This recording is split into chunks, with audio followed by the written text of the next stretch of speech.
আচলতে মই ভাবো ভাৰতৰ যি সংবিধান বা ভাৰতৰ যি আইনী প্ৰক্ৰিয়া সেই আইনী প্ৰক্ৰিয়াত মই ভাবো বিনা কাৰণত কাৰোবাক জেলত ভৰাই থোৱাটো কিমান দূৰ সম্ভৱ সেয়া মই যিহেতু নিজে কোনো ধৰণৰ ৰাজনীতি বা মই শাসক দলত নাই মই সেইবিলাক নেজানিম কিন্তু সেইটো জানো সম্ভৱ হয় মই নিজে প্ৰশ্ন কৰিব বিচাৰিম যে বিনা দুখত কাৰোবাক কাৰাগাৰত ভৰাই থোৱাটো জানো সম্ভৱ হয় সেয়ে মই আজি এই ক্ষণত মই এটা কথা আগৰ প্ৰায়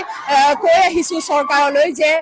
জুবিন দাৰ সেই দিনটোত উক্ত দিনটোত 19 ছেপ্টেম্বৰত যি অমানিশা অসমবাসীলৈ নামি আহিছিলে সেই দিনটোত প্ৰকৃতাৰ্থত কি হৈছিলে সেই 2-3 দিনৰ ভিতৰত আমি যদি ধৰিবলৈ যাওঁ 18 ছেপ্টেম্বৰৰ পৰাই জুবিন দাৰ লগত কি হৈছিলে আৰু 19 ছেপ্টেম্বৰৰ দিনাখন আমি আমাৰ প্ৰাণৰ শিল্পীক জুবিন গাৰ্গক এনেকৈ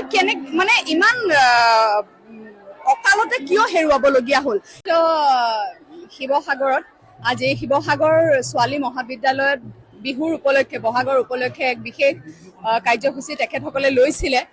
বহাগত পাতি যাওঁ বিহু বুলি আৰু সেই অনুষ্ঠানত মোক আমন্ত্ৰিত অতিথি হিচাপে আমন্ত্ৰণ জনোৱাৰ বাবে মই এই মহাবিদ্যালয়ৰ অধ্যক্ষ মোৰ ভাতৃসুলভ শ্ৰীযুত প্ৰতিম শৰ্মা ডাঙৰীয়াক ধন্যবাদ জ্ঞাপন কৰিছোঁ আৰু বিহুৰ প্ৰাণ কেন্দ্ৰ বুলি ক'ব লাগিব শিৱসাগৰ গতিকে ইয়ালৈ এই বহাগৰ আজিৰ দিনটোত আহি উপস্থিত থাকি সঁচাকৈ বৰ ভাল লাগিলে আৰু ছোৱালী মহাবিদ্যালয় গতিকে নাৰী মানে হৈছে শক্তি নাৰী মানে হৈছে প্ৰকৃতি বহাগ উদযাপন কৰিবলৈ যাওঁতে মোৰ এনে অনুভৱ হয় ক'ৰবাত আমি প্ৰকৃতিক উদযাপন কৰিছোঁ আৰু গতিকে প্ৰতিগৰাকী নাৰীয়ে আজি মই ইয়াতে এটা কথাই কৈছোঁ যে প্ৰতিগৰাকী নাৰীয়ে নিজক উদযাপন কৰাটো উচিত এইখিনিকে কৈ মই সমূহ শিৱসাগৰ তথা অসমবাসীলৈ পলমকৈ হ'লেও ৰঙালী বিহু আৰু অসমীয়া নৱবৰ্ষৰ আন্তৰিক শুভেচ্ছা জ্ঞাপন কৰিলোঁ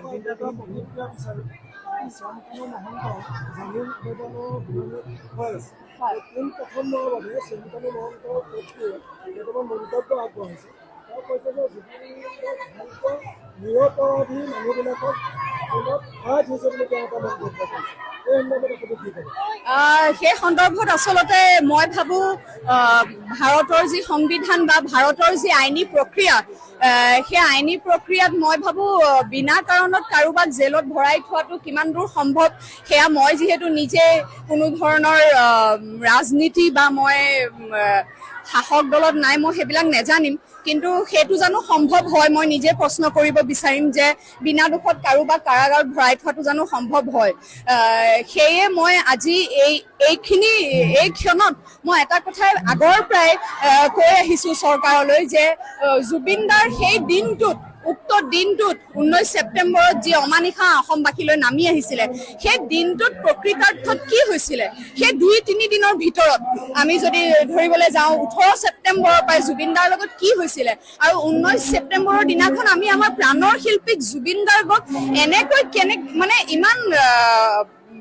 অকালতে কিয় হেৰুৱাবলগীয়া হ'ল সেইটো মই বাৰম্বাৰ মোক য'তে সোধা হৈছে মই সেই কথাখিনি মুকলি কৰি দিবলৈ মই চৰকাৰক অনুৰোধ জনাইছোঁ আমাৰ ভাৰতীয় আইন প্ৰক্ৰিয়াক মই অনুৰোধ জনাইছোঁ যে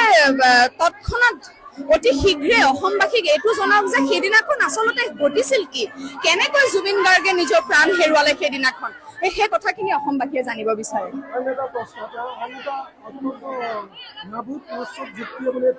ইয়াৰ কৈছে যে জুবিন গাৰ্গক বিশ্বদৰবাৰত চিনাকি কৰি দিবলৈ আমি ছিংগাপুৰলৈ মতাটো নেগলিজেঞ্চ হ'ব এতিয়া আপোনাৰ মই সুধিম যে জুবিন গাৰ্গক পুনৰবাৰ বিশ্বদৰবাৰত চিনাকি কৰাৰ কিবা প্ৰয়োজন আছিল জানো সেই সন্দৰ্ভত কি কম তেনেধৰণৰ প্ৰয়োজন কিমান দূৰ আছিলে সেয়া অসমবাসীয়ে নিজেই জানে আছিল নে নাই সেয়া কৰ্মৰাজি জুবিন দাৰ কৰ্মৰাজি ইতিমধ্যে জুবিন গাৰ্গ কি আৰু জুবিন দাৰ কৰ্মৰাজিৰ জৰিয়তে অসম কি সেয়া জুবিন দাই আগতে পৰিচয় দিছে গতিকে বেলেগকৈ ছিংগাপুৰলৈ লৈ গৈ পেলাই তেনেকুৱা ধৰণৰ এটা পৰিচয় দাঙি ধৰাটো আৰু সেই কথা কোৱা পাৰো আচলতে কিমান যুক্তি আছে সেইটো আচলতে হাস্যকাৰকহে হৈছে ধন্যবাদ